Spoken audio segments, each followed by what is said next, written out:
Good afternoon, good day, good morning to all of you out there. This is Eddie Huff, and you're listening to a special broadcast of Fresh Black Coffee featuring Idle Cure.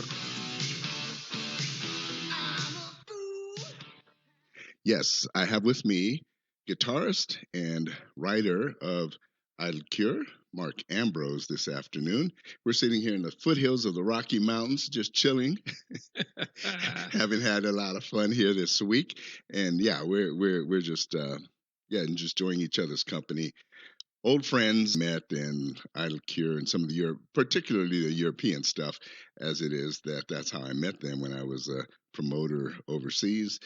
So anyway, Mark, welcome. How are you doing? Eddie, it's so good to be with you. It has been way too long. Yes, way too long. And as you said, old friends. We won't talk about how old, but we talk about the maturity of our friendship. Yes, exactly. It's been a long time. Yeah, it's been a long But it's been good to rekindle with you these last few days. Yeah, it's funny how some people you just hit it off with, and it's like you become lifelong friends with these guys that you would never expect. I mean, you and I come from very different backgrounds, very different backgrounds, but nevertheless, we share one thing. Of course, that's the Lord, and we're both tend to be humorous. We get subtle jokes and some not so subtle jokes. And Mark's the guy. He's always been able to point out my idiosyncrasies. For some of you that don't know, I tend to have, I used to have badly Tourette's. And actually, here it goes. I talked to in fact, I had a client, she was a psychiatrist. And I was telling her about the Tourette's, and she says, "Oh yeah, what you had today, we just call it a tic disorder." Nice. Full blown Tourette's, I guess, is when you're cussing every 5 minutes and can't help it, or I think some even reach out and slap or hit people. I think it can be that extreme. I think I told you, Mark, how at one point HBO had a special that was named "I Have Tourette's, but Tourette's Doesn't Have Me," and that was kind of interesting. It really touched me because I saw these little kids that had Tourette's, and it just took me back to when I had it. I've told you I barked and stuff like that. Yep. Yeah. So anyway, but moving on here, the whole real focus of this today is to go back into the Idle Cure days. Give me a little background on how Idle Cure got started. Well, a little disclaimer here. Going back, so I'll do my best to go back. Yeah, unfortunately, we tried to get Steve Shannon, lead singer, who you had, because he's got he remembers every detail of everything, and I swear I wasn't even there, but he says I was, so I'll believe him. How did we get started? Gosh, it was back in the days where guys were doing different bands and players were moving around from one band to another, and through the music world, I met Steve, and we hit it off kind of as just songwriter. He's a singer, I'm a guitar player, and started working together, and then added another player.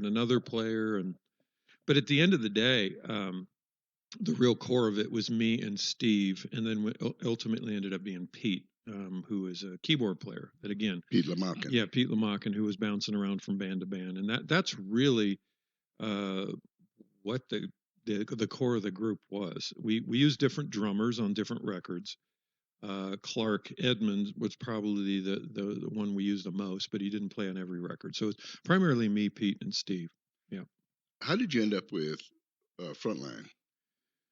Frontline Records. Yeah, I think they kind of ended up with. Let me think. It was local. It was a local alternative label in Southern California, and we had relationships with Jim Kempner and Bill Baumgart, who was doing a lot of producing for that label, and went in and did a demo at Bill's house, and he presented it to Jimmy. And back in those days, you signed contracts on napkins at Denny's. Yeah. That was the day many rue today. You regret it later. Yeah. Oh man, that is too funny. But that is, it's amazing. I have to tell you, when I started in Christian music, it was back in the early 70s, actually. And I started booking bands for my church. in El Paso, Texas, and it was a pretty easy gig because there was nothing between Phoenix and Yep. Dallas in those days. Yep. You just had all. So people would just come because they needed a place to sleep and eat on the way. And oh my goodness, we had Sweet Comfort, Benny Hester Band, all of those early. Yep. Yep. But it's funny because there was a shift that occurred. I guess it was around 1979, 79 or 80. Bands and artists started getting agents. I mean, professional agencies, and they started having these contracts with writers and this kind. I remember Larry Norman and Randy Stonehill's manager calling me. Good guy. I mean, good guy. But, they wanted this special stuff. And I really had a hard time with it. But then I found out that there were churches they would say, hey, we've got Idle Cure here. And, they've just blessed us. Let's take an offering. Let's give them. Let's reach deep and give. And then they give the band $500 and pocket everything else. So there were two sides to that whole story. Did you ever run into that where you felt kind of like you were used? Or? No, one time. Only one time. And I failed to mention that me and Steve and all that was all the mid 80s as far as timing goes. Right. You get into Larry Norman, you got you're a decade earlier, basically. But no, there was one time, and it was a concert up in Pacific Northwest, Seattle. And I made the fatal mistake of not getting a deposit down. What I usually did is when we'd go out and play a date, I would have them front the money for the airfares, and then we'd pay balances and figure it out later. So I knew they had skin in the game, right? If they're going to pay for airfares. But in this particular one, for whatever reason, needed a delay. Is it okay? I'll for sure pay you later, whatever. So we bought our own airfares, went up, did the concert, and never saw a nickel. So we lost on that one. But that was only one. So I'm grateful for that. Praise God. Yeah. I want to hit how we met. I have to tell you, it's funny. I was with Youth with a Mission, YWAM, and I worked with Karen Lafferty, one of the original Maranatha music artists from the mid 70s there. And we had an organization called Musicians for Missions, and I started booking concerts with certain artists that wanted to come over. They didn't want to eat bloodwurst, sleep in barns and things. So they knew that I would always take care of their comfort level, And so I remember, I think Farrell and Farrell were the first ones to come over. Then we did the Garwin Key with Twyla Paris and Farrell. And then I moved to Germany, and I used to get demos. We had a book distribution thing to Middle East, Europe, Middle East, and Africa, U.S. military. We would set up book tables in bookstores. And one day I got this album in the mail, and it was from this new band called Idle Cure. And I hit Breakaway, and it was like, oh my goodness, are you serious? And I'm sure that was the reaction everywhere because Breakaway was so fresh, so different from even any Christian rock out there. It was just such a, still today, there's people that think Breakaway may have been one of the greatest Christian songs of all time. And it hit me that way. And then I listened to the whole album, and then I kept listening and kept listening. My wife would say, would you please stop playing that thing? Yeah, but it was so good, so fresh and everything. And just in general, Frontline was just they had great artists at that time. It was a really refreshing change to some of the stuff that was going on. And I don't even remember how, but I remember writing you. I think I wrote you or called you. I can't even remember how I reached out to you, and you responded. You said, yeah, we'll come. And it was kind of interesting because I think you're kind of unsure a little bit yourself. Who's this guy over there in Youth with a Mission? But you had this desire to go to Europe. You've always had this desire. You love to travel. And I've been there. I've been there before. So, and those were the days when, you had to, stay up late and call because of the time change. There was no emails. There was none of that. Maybe a fax machine. And so trying to time that. But we were open to whatever God would have for us. And, we didn't depend on it to make a living, to support our homes, our families. We had day jobs. So we could be selective in what we wanted to do. And, Europe was a attractive option. What I loved about Europe was there was no Christian market there. It was just music. And so you had music and you played music, and you put us in bars, you put us in halls that probably had more smoke in the air than you could even breathe. But we love that, or Yeah. punk rock barge in Amsterdam or whatever. It wasn't all Christianized yet. And that was really attractive. Yeah, we've been talking about it this week. How the first time I met them, I was in Germany, and I met them in Amsterdam because the first date we had booked was on this barge Yeah. in Amsterdam, with a YWAM barge dealing with drug addicts and Yep. all the street people and everything. Like, they'd pack out this barge on yeah. the river. It's the Rhine River that runs through Amsterdam there, and we're Oh, it's freezing too. oh yeah, it was Yeah. in the middle of winter. It was, I Yeah. think it was December actually, I think you're right. and yeah, it was. And I'll get to that in a minute. What reminds me of that it was in the middle of winter, and it was almost Christmas time, which is really odd now that I think about it. Why in the heck did I book you guys in the middle of winter? But we met there in Amsterdam, and I remember I came in on a train, and somebody from YWAM there had you guys in a van and picked me up at the train station. And I remember riding back to the Samaritan's Inn is where we stayed. Okay. And Steve was sitting there, and he was nervous. So we had talked about this, and he was kind of nervous about what I expected, a Sure. preaching band, and one Sure. of his bands, the evangelists and so forth. And he was kind of nervous.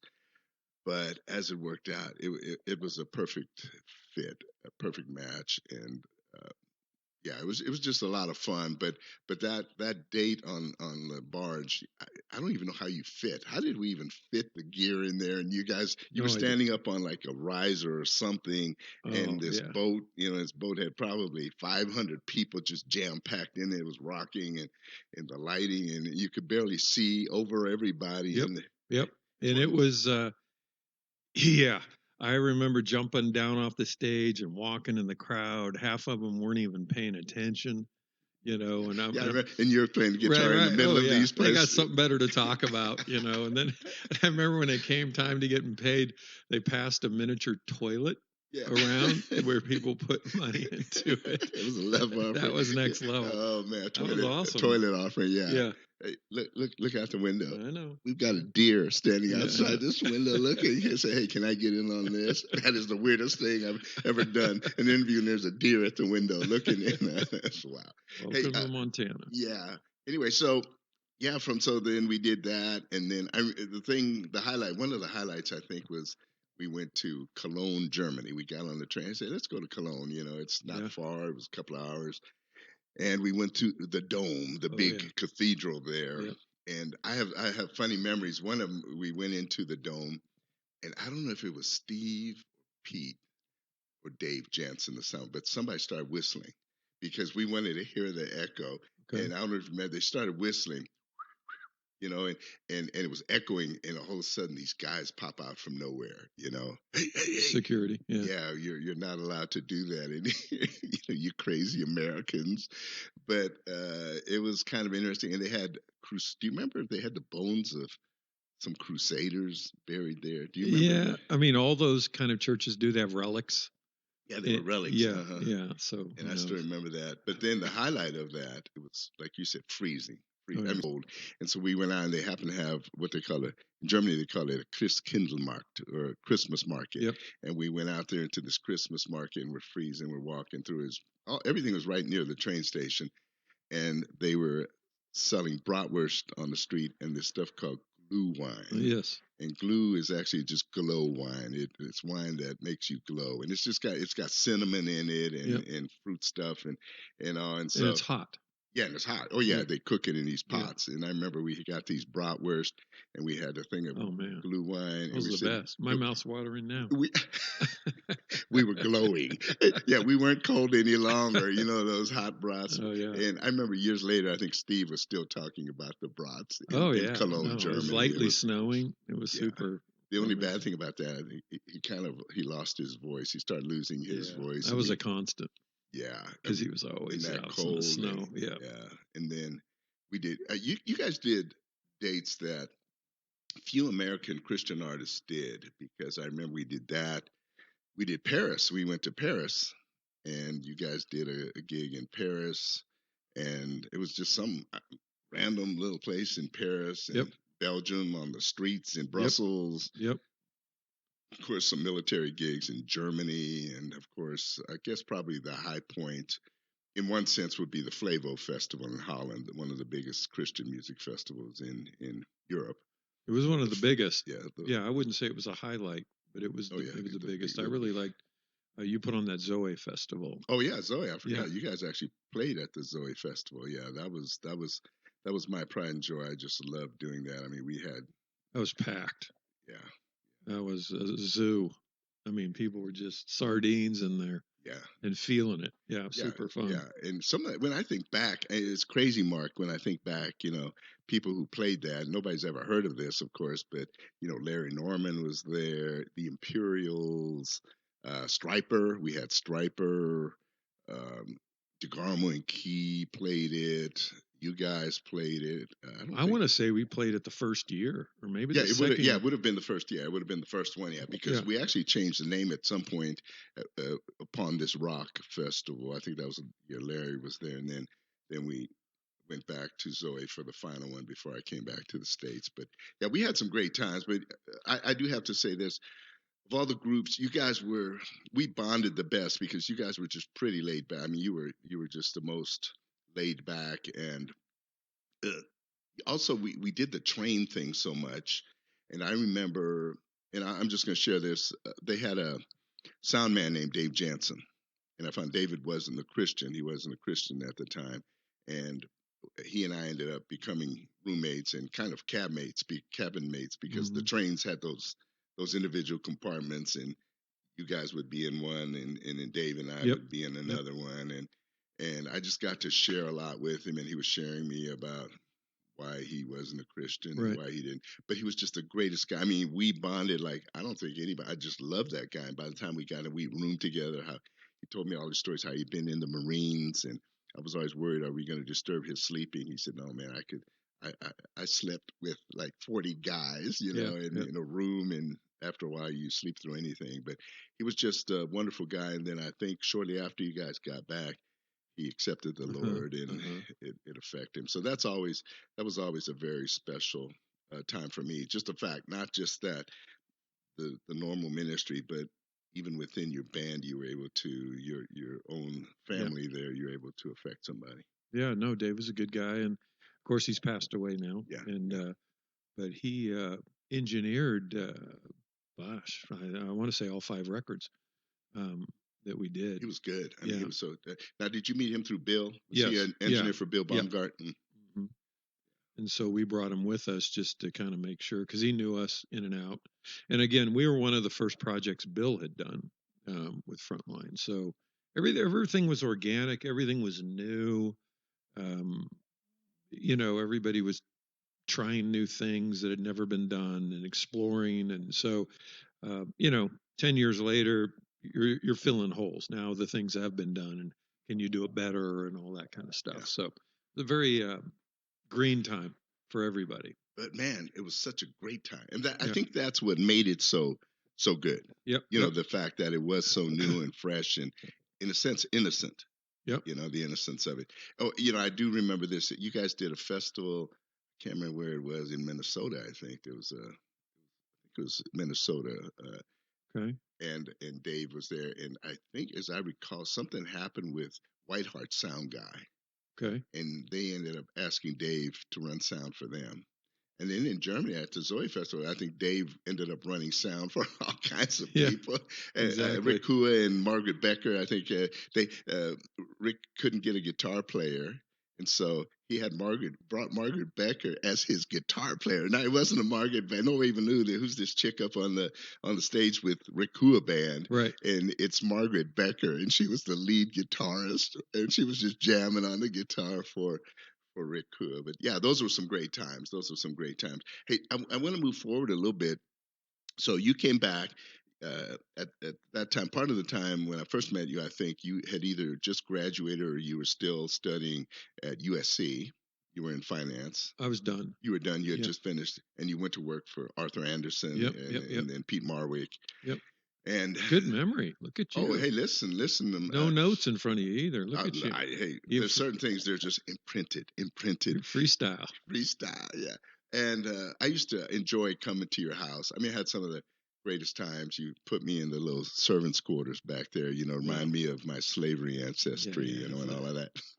By the way, I've always called you my brother from another mother, and it was a pleasure to meet your mother here recently. She's 94 years old. Yeah. Wow, what a cool thing. Yeah.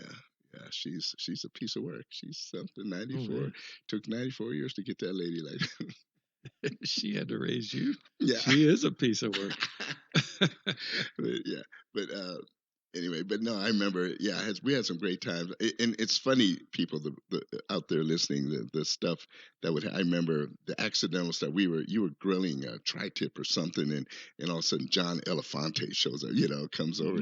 He's just coming to visit because you and him had known each other. Yep. And then together. One time I remember you went up to studio up in LA or somewhere in Orange County there, and Petra was recording the Petra Praise, the first Petra Praise album, and I'm sitting out front, and Dino, of course, was producing Dino Elefante was producing that Petra Praise, and so all of a sudden they came out and.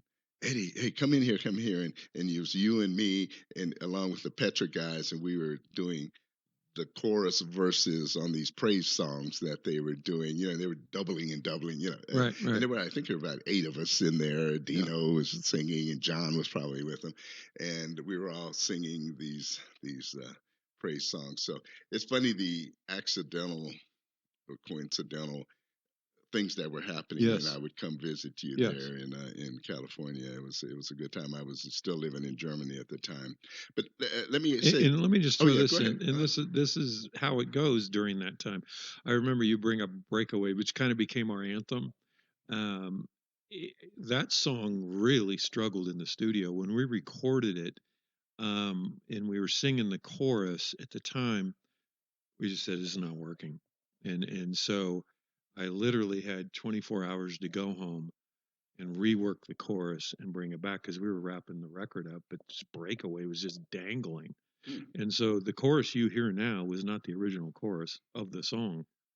It was literally an emergency rewrite to figure it out. And then it became the anthem. You know what I mean? So those are the kind of random things. Like I said, you don't expect things to happen that do. You just kind of do your best.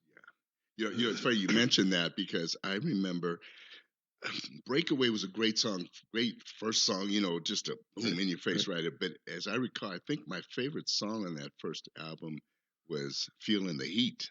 Okay. For some reason, I just enjoyed the energy of that song, and then watching you do it live, I think helped too, because it was a really, really great song to do. But then your second album, though, was after you came over. Okay. You guys went home. Yep. And then So Many Faces was the big hit of Tough Love record, right? Yeah, Tough Love, exactly. Yeah. Tough Love's your second album. And I think, as I remember you saying that, your trip to Amsterdam and through Paris and Belgium and everything, seeing that working with YWAM in there, it really inspired that song. Yes. Well, the only places we ever toured as a band was Europe. All the rest were fly dates. And what I mean by that, you fly in, you play a concert, and you leave. But we never did the tour bus, driving from one date to another, from one state to another. And so that's why a lot of Idle Cure fans never got the opportunity to see us, or you'll hear them, on Facebook pages, never saw those guys or whatever, because our time was limited because we had day jobs and we could only be gone for so long. And so Europe, you brought us there and we'd come for 2 weeks, but in the 2 weeks you'd have us playing every night. And so we couldn't really do that in the States because, you got 2 days of travel between each date and that kind of thing. So we did a lot of fly dates. So anyway, that's why we became, quote, a tour band of Europe. Ah, okay. Yeah, I know the guys in Germany, Christmas Rock Night there in Germany. I remember they were calling you the house band.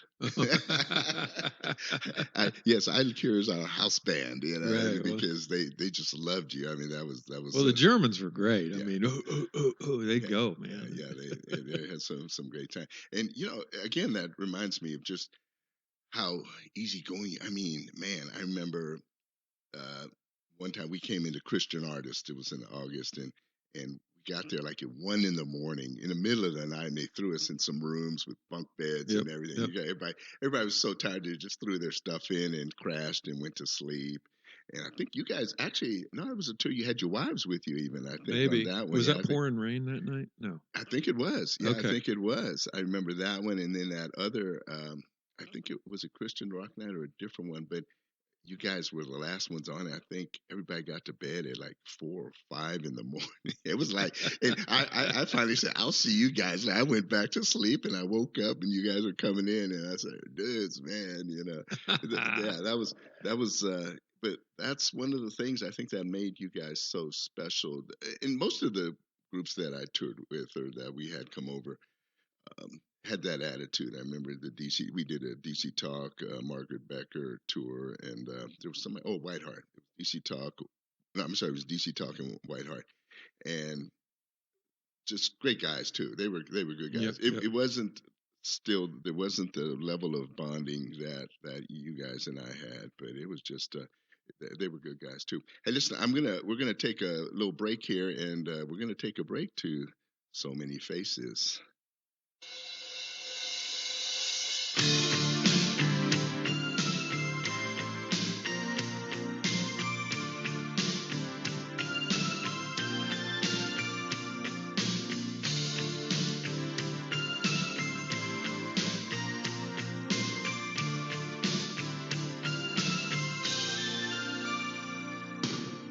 I close the door to feel the cold gray pulse of the night. My soul glows warm within, yet I'm sad and still by the side. I see people hang their heads, hearts tangled by a thread, and I stop to pray for lonely lives slipping away. So many faces, so many lives, so many lives, and trying to survive, trying to survive. So many wonders, how will it end? The answer's waiting, just let him in. I walk alone in silence, my tears they melt in the rain. I've always shown my feelings, now all I'm feeling is pain. Guess it's hard to understand all the love at my command. There's so much to say, but time keeps slipping away. So many faces, so many lives, so many lives, and trying to survive, So many wonders, how will it end? The answer's waiting, just let him in. Here in my heart, there's a hope that endures the darkest hour. Deep in their eyes, I see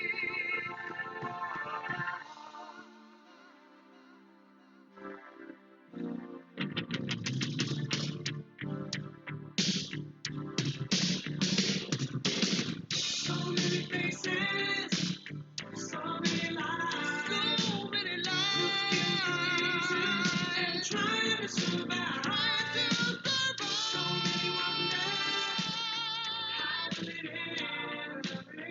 The answer's waiting, just let him in.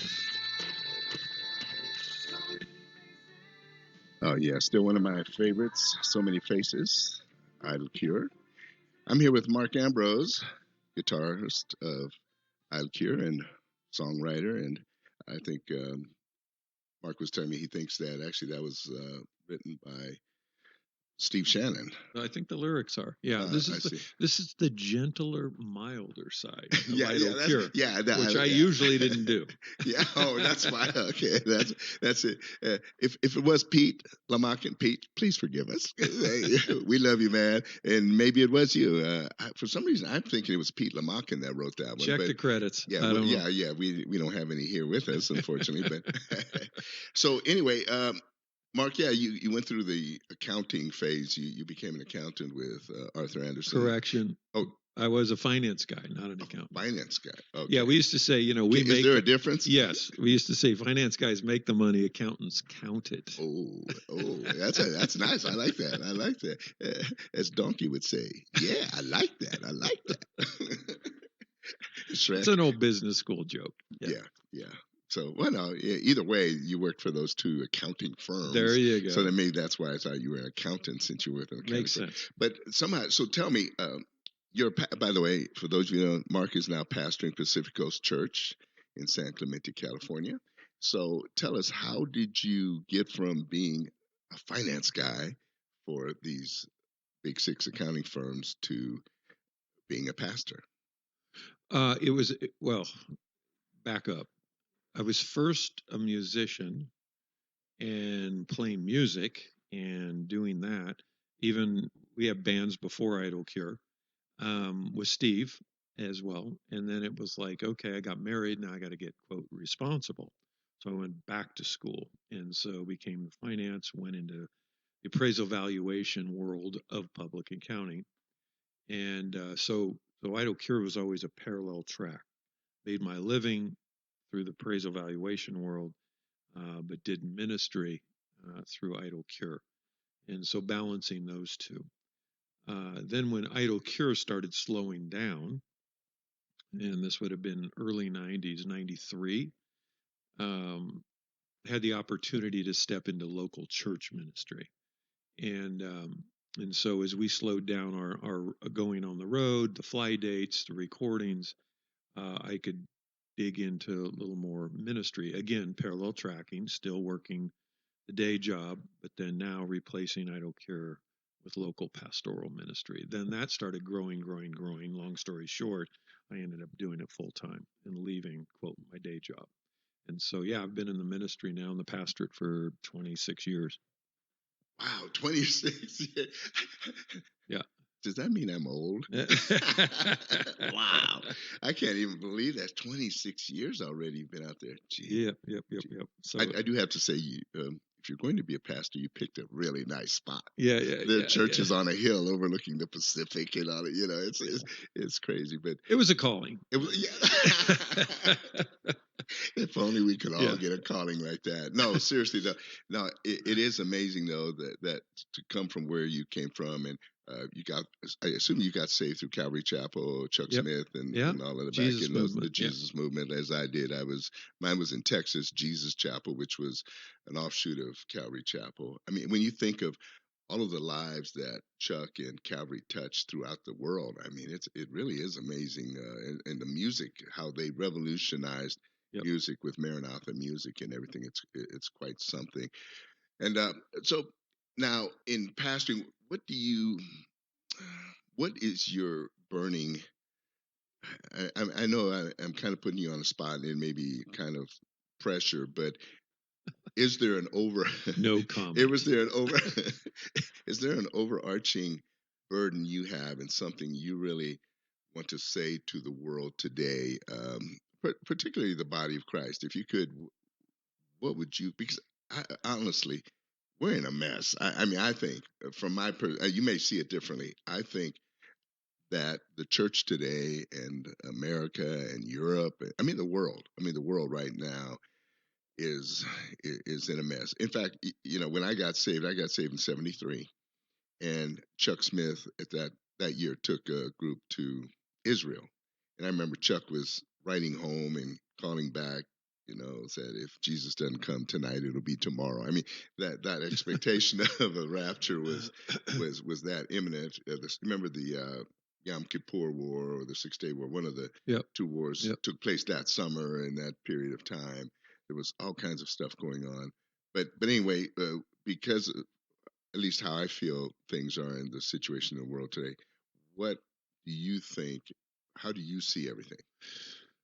How do I see everything? Well, Okay, glad you nutted that down to a specific yes or no question.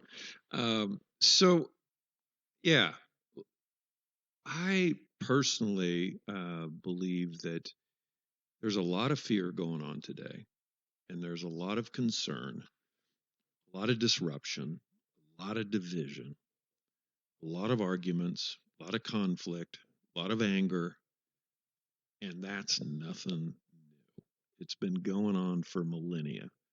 I mean, talk about the setting with Jesus and Rome and the drama there and the hate and the racism that was even going on between Israel and their neighbors, right? And they wouldn't even step on their property, and they had different dietary laws. And Paul was fighting that in the early church. He's book of Colossians, book of Ephesians, there is no difference between Greek or Jew or, barbarian or woman or what. He's dealing with division. He's dealing with people that are having now to come together as Christians, but they were raised with different worldviews, different cultures, different rights and wrongs, and now they're having to get along with each other. And even today, I mean, right? Yes, we got a divided world. It's bad out there. It's what team you're on. You're on the wrong team. You're on the right team. But roll the clock back, man. In the '60s, you had the Vietnam War. You had the hippie movement. You make love, not war. You had the older generation, the new generation. You had a president that was assassinated. And then go into the '70s, and then you had the Nixon era, and then yet Christianity can still flourish. And so, in my mind, Christianity can and does flourish when there's conflict, when, as you say, we're in a mess. That's what the gospel's all about. Not to get in the mess, to correct the mess, to make the mess clean because it's dirty. Jesus never did that. It's to point to a place of hope that our home is not here. Our roots are not here. We're temporary, and we're to be that light on the hill, and not shoveled under a bushel, but that light on a hill that shines bright, that the people, when they see how we treat each other in the midst of conflict, they will glorify our Father in heaven. And so the whole roll of the eyes, oh my goodness, this place. Okay, true, 100%. Now what does God want us to do? How does he want us to act? Well, I disagree. Well, how does God want us to disagree? To label right off and avoid and call them names, or to be able to bridge in and talk. So this is, I think, a real opportunity for Christians to grow and not just be comfortable and bring back the old days when I didn't have to do anything and everything was Christianized. It's kind of the punk rock barge, really. It's like, okay, it's crazy, it's nuts, it's out of control. Everybody's got different perspectives, ideas. Some listen, some don't. Now, how do we be? Versus, you know what? Sink the barge and create a ship where I can just walk around and get along with everybody. It's like, nah, you know. That's good. That's good. Anyway, I ranted there. No. It's good. This is what we need. I know, because I'm really. I mean, I'm troubled, I vacillate between kind of, just pray, and then the next time calling fire down. Yeah, of course. It's emotional. Yeah, it is. I want to take the Elijah approach, and just burn all the false prophets, Right. in their fake sacrifice in the water too, and but at the same time, there's that part of me that keeps praying and wanting. And the good thing though, and I think what you're saying at the core of what you believe in, there's always hope. It's interesting because when I got saved, Mark, I got into the whole. Well, we went to these meetings where it was a lot of word of faith, name it, claim it, prosperity type stuff, and just if you believe strong enough. And it just never worked. I was praying for my allergies to go away, and this and that, and prayed for this one girlfriend, and which God didn't give me, and thank goodness in the end, But something God showed me, many years later. I mean, this is probably maybe 15, 20 years ago, because I've had some medical issues. I had the back issue that we've Yeah. talked about, the back issue, and then I had blood clots and everything. And I remember there's the thing of, well, am I supposed to? I'm not really sick. I'm well. God's healed. I'm healed. I'm healed. I'm healed. Say it long enough and Yep. it happens. But in the aspect of faith that you have to continue to positively confess versus you can't let any negativity, that whole thing. And I remember all of a sudden it was like God revealed faith is not a weight. It's like that became a weight. I constantly had to try to push this, push the oppression away, make my faith. And it was like lifting the boat, like Sisyphus, pushing the boulder up the hill. Mm-hmm. And then when God showed me, faith is not a weight; it's a cork. You can't hold it down. So I had this diverticulitis, and I don't know if you've ever heard of it, and get these holes in your intestines, basically. And it felt like, honestly, somebody was stabbing me with like a 10-inch knife rapidly across my stomach over and over. I'm sitting there crying out, writhing, and God. And it just went away. But all of a sudden, I could not be in despair. I just kept feeling God's gonna get you through this. God's gonna get you through this. God, and it was like I wanted to doubt. I wanted not to believe, but like that cork, it pops. My faith pops back up. That everything tells me, oh man, you're done for. Your stomach, it's gonna, it's cancer. It's this. It's it. But for some reason, I always kept having hope. The back thing, you're supposed to have a spinal fusion, and I'm just, oh my goodness, God, please deliver me. But so whatever you say, I'm okay. But this, I just kept getting this hope, this faith thing in me that wouldn't let me stay down. I want to be bummed, and that's kind of, and I know I've taken a long way around this, but that's kind of, I think what you're saying and what I have within me, although I want to call fire down on certain people in government and even in the church in different areas of this and this and this, but within me, I just have this faith that it's going to be okay. It's going to be okay. God's still there. He hasn't given up. He hears, he knows, and in his time, he's going to take care of it. And I think that's the important thing, that we don't lose hope or faith. It's actually the fear. Yep. Fear. Yep. I was thinking of, was it Franklin Roosevelt? We have nothing to fear but fear itself, right? That's even COVID, there's so much fear around this whole COVID thing. And it's almost like it's being forced upon us. The news continually, everything you read, there's a new variant, there's a new this, this didn't work. You got to have two. Now you got to have three. And the people that aren't, you're going to die. You're going to infect, and it's just, you have two types of people: the people that are totally riddled with fear, and then you have those other ones that just are kind of dumb, they just don't want to do anything out of rebellion, not necessarily using their head. And I don't think either one of those is right. And I think that's kind of what you're saying. Sure. I think it's what you're saying. No, it is. You don't agree? No. Yeah, no. I think everybody should take a media fast. Try not watching a news channel for a month and see how you're doing. But see, I keep hearing about that.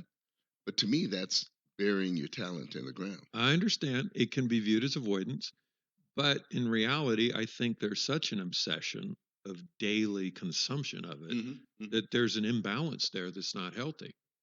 Think about how you used to watch the news 30 years ago. You weren't glued to it. You didn't watch hours and hours of commentary. You didn't, it's addictive almost. Like I said, go like a month without doing it, and I bet you'll be better off. I bet you'll be healthier, because a lot of what we fear is not even reality. It's ideas, it's commentators and editors trying to create drama and then solve the drama and sell ads, and it's if everybody could take a deep breath, because it's like a constant high school. Your team is terrible. Our team is the best. And you see it. You see it vicarious attachments, like the guys that go to the football games. They have a couple beers down, and before you know it, they're punching each other out about whose team is better. Neither one of them can play football. They've never been on a gridiron. They're probably out of shape, and the team doesn't even know who they are, yet they're willing to go to blows over it. Why? Because of this vicarious attachment. It's the soccer mom that goes too far. When her kid scores a goal, she scores a goal. And so that's going on today all day long. Are you a Fox News? Are you CNN? Are you OAN? Are you one of them? Are you one of them? And then they hate each other. And how does a Christian navigate through that? See, that's where we get back to. Well, I know that we shouldn't have anger. I know we shouldn't have malice. I know we shouldn't be gossiping. I know we shouldn't be critical. The fruit of the Spirit is joy, peace, patience, kindness, self-control. Whoa. Is that going on today in the church? Peace, patience, kindness, self-control, the fruit of the Spirit? So you're saying calling down fire on these people is I'm not just necessarily the saying, way. turn the TV down, man. That's why I come out here to Montana. Just to get refreshed and rebuilt, to go 100%. back. And Yeah. no, I understand. As I said, it's a constant thing for me going back and forth to really get a hold. And the only thing that does keep me going is the faith to know that in the end, God is in control. Yep. Regardless of what And just the whole, emotionally healthy spirituality. I love Peter Sicarzio's stuff, and he did a lot of research going back to the church fathers, the desert dwellers, and their practice of silence and to be quiet and still before the Lord. It is hard, and part of his little devotional is you're quiet for 2 minutes. And you just turn everything off, and my goodness, when you try to be quiet for 5 minutes, you'll see it feels like 3 hours. And number two, you see your mind racing everywhere, and to get to that place where you can be still before the Lord. Is that an idea, or are we really doing it? You know what I'm saying? So that's all I'm really passionate about is I get it. I get the fear. I have heavy political views, so I'm not this apolitical person. But my role as a pastor, not a politician, I'm to point people to Jesus. And that's what God's word calls me to do. So, okay, all that's there, 100%. Now what? Well, you can go political. That's cool. But now what? Are you having peace, patience, kindness, self-control? Are we bridging gaps? Or are we creating more gaps? Because how are we going to reach people if they're on the other side of the division table? So it's a real challenge, but I think it's an opportunity to grow. That's not avoid, not dodge, not duck, not hide, but to grow. Well, that's very good. Seriously, I'm not just saying that. It really is, and I think I need that because I do get in just so intensely into it. I speak at different groups, and they ask me to come, and I have a totally different. Um, I believe I have a different role, a different gifting in a sense, because 100%. With my background being black and 100%. white, and I go between black worlds and white worlds, and I've been there and seen this and that type of thing. So it's a little different thing than where you would come from. It's a different role and responsibility. Exactly. Yeah. So, but I do hear, and I need that every so often to just be brought back to the quiet. It's the illustration I give sometimes. If we're not careful as Christians, we create this island, and we raise our kids on this island, and we have our ways, our island ways, and then our kids grow up and leave the island, and they go across the bay, and they're on the mainland, and they're exposed to things, and rather than say, "Hey, come on back," we shoot gospel bullets at them when they approach the island because they believe something different, or they've been exposed to something different, or they're wrestling with something different. And rather than say, "Come on back, let's talk," it's like the Amish community. I realized that, wow, a toaster actually works. Nope, keep your toasters, stay away from us. That's what we got to be careful of, because we're going to end up being like all the other dying agencies, like an Elks Lodge or Moose Lodge. It's an era. It's a time frame, but it's going to go out of date because we've been unable to reach across the table and actually listen, be patient, ask questions. No, we label, we write off. That's easy. That's lazy. Wow. Yeah, that's true. Um, Going full circle, coming back to our original area of music, Yes. where do you see the Christian music scene in particular? Do you think, or what role do you think? We've got about 10 minutes here, 5 or 10, but what role do you see Christian music playing in the world today? Oh, that's a good question. And I don't probably want to shoot from the hip on that one. I honestly don't know. I know what it was in the 80s. I know what it was in the 90s. Do you still listen to much? Christian music. Um, the fact that I'm stalling means not so much. Yeah. I will say I rarely listen to CCM anymore. The only thing I really listen to is worship. I mean, the Christian. Right. To me, the best music, not just Christian music today, is these worship groups and they're everywhere. From all over the country, all over the world.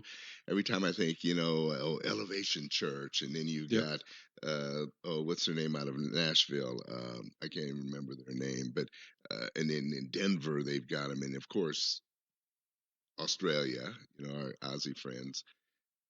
Just also, we wake up every morning to breakfast. My wife, we have a little Alexa, the Echo, Amazon. And say, Alexa, play praise music, man, and she knows what we like, which is kind of a scary thing. Yeah. But I just can't get enough. In the morning and then going to bed at night, I just love listening to the worship because and how they can still come up with, you wonder, how can you still keep coming up with fresh stuff, to sing about your relationship with the Lord and in worship in particular, praise and worship stuff.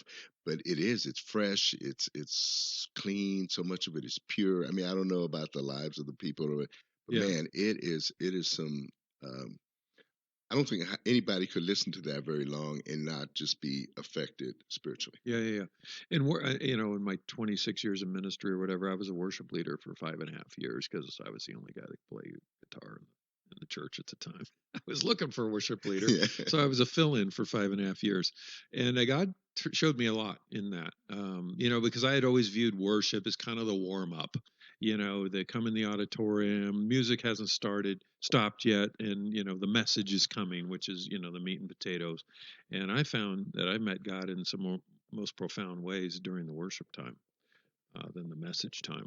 And so I do respect that. And now I think my latest thing is I've been doing a lot of country. Really? I was going to ask you, country? Not playing, just listening. Listening. Yeah. There does seem to be a more down to earth. Yes, the real.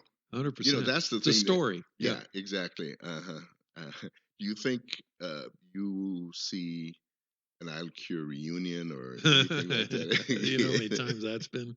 Oh, I'm sure. Broached and dodged. That would be interesting. Let's just say the band never broke up. Oh, okay. Yeah, we never did. I just had gone through. I was managing the band at the time, and we had an agent out of Nashville, and we had to just back off the dates, like I told you. And I went into full-time ministry, and I told the guys, I said, hey, if you want to keep the thing going and manage it, I'll show up, but I can't front and load this anymore. And no one really stepped up. And so technically, we're still together. Have we written any new music? Nope. Will we? I don't know. We've talked about a GoFundMe page. We've talked about a bunch of different things. You should have a lot of material. I know that after 26 years now in ministry and stuff, you should have some material. I think the reality is most people wouldn't come. It's like, could you really even put a tour together that works? I know Whiteheart tried. I know Petra tried. And I highlight they tried. Yeah, that's true. It wasn't successful, and there was a lot of money lost, and they even combined forces, and it didn't work. Yeah. So, that's sometimes I guess hard. The nostalgia. You just have to just treasure what we had, right? Yep. And let the rest go, and pray for a new new era of Yeah, music, maybe a whole new genre. 100%. Yeah, And so, yeah, the baton. yeah, Yeah, it's hard. I mean, it's hard. I mean, I know it's hard. Even for me. But more and more, I'm able to accept that. It's time for a new. Well, no, I know it's hard. yeah, The older you get, the more yeah, it's like next gen stuff, yeah, Succession, yeah, yeah. all that world. And I think our role now is more or less to find and promote, if you will, and counsel or help encourage that next generation of point them in the right way and see that they get there. Well, anyway, hey Mark, thank you, man. This has been fun. This is very different from what I normally do, probably from what you normally do as well. No, it's always good. It's pretty laid back. We're sitting here in easy chairs, looking out on the beautiful Montana sky and mountain range, and deer looking in the window here, and little gophers running around. So I'll be headed back to my little southwestern Oklahoma, views and it's been environment great to have you here the whole week too. Yeah. It's gone so fast. I mean, that's amazing too, how quickly this is all passed. But anyway, listen, when you talk to Pete, talk to Steve and their wives, and just God bless them. God bless you guys. And man, I treasure those times and those things that we were able to accomplish in Europe. Yep. And I know how many people would always just talk about you, and so much of it's funny because Christianity in Europe is even a whole nother level of difficult from where we are at. Yes. And you guys, along with so many, White Heart Petra, all of the groups that came over there, were just that little glimmer of hope. It was like an oasis. And I don't know where it's at now. I haven't followed what they're doing or what's going on over there, but musically at least. Yes. But I know the people I talk to, they're kind of hurting spiritually, so please pray for them. And you out there listening, please pray for your brothers and sisters in Europe, because if you think we've got issues here, they're even that much worse over there. The apathy and just the deadness of the church over there is really sad. So, Mark Ambrose, thank you so much. God bless, brother. Thanks for having me, Eddie. Amen.